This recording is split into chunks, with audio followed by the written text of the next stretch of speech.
it sounds awful, but he'd looked forward to dying because after being ill for 4 years, he just wanted an end to it, and this seemed like a way out.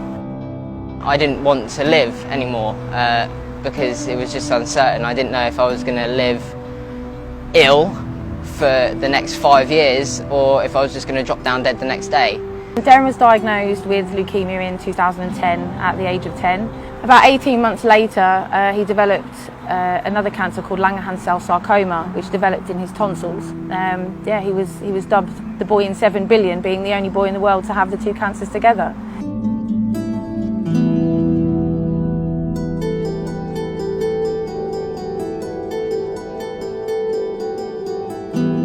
We were told that he was literally living on antibiotics. It's the only thing keeping him alive. So when I asked them, well, when we take him off this conscious life support machine, and how long are we talking?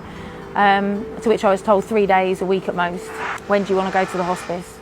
Yeah, when I went to the hospice, I decided to start planning my own funeral. He chose to have Winston Churchill's hearse. He chose the music, he chose the costumes. Because I wanted it to be how I wanted it, even though I wouldn't know what it would be like anyway.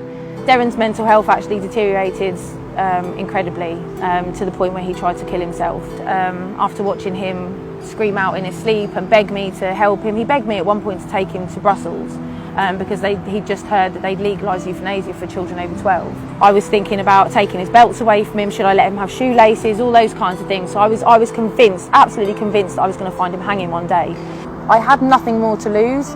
You know, the next step for me was burying my son, and I was absolutely hesitant about using cannabis. I knew the consequences of giving it to him, but at the point that I administered cannabis to him, none of that mattered. I was willing to face 14 years, every single day of a 14-year sentence, just to give him the alleviation that it gave him. It sort of just relaxed my mental traffic. Loads of stuff was going on in my head all the time. It just shut that up. He wasn't crying anymore, his pain had gone away, and he was no longer anxious and no longer upset and just chilled out. And I thought, wow, you know, if it can do that and we can have him die in this way, then that's more than I ever wanted, that's more than I could ever hope for. And after 5 days of regularly administering it, his blood count arrived. His immune system had kicked in, and this was day 75, and he officially engrafted on day 104.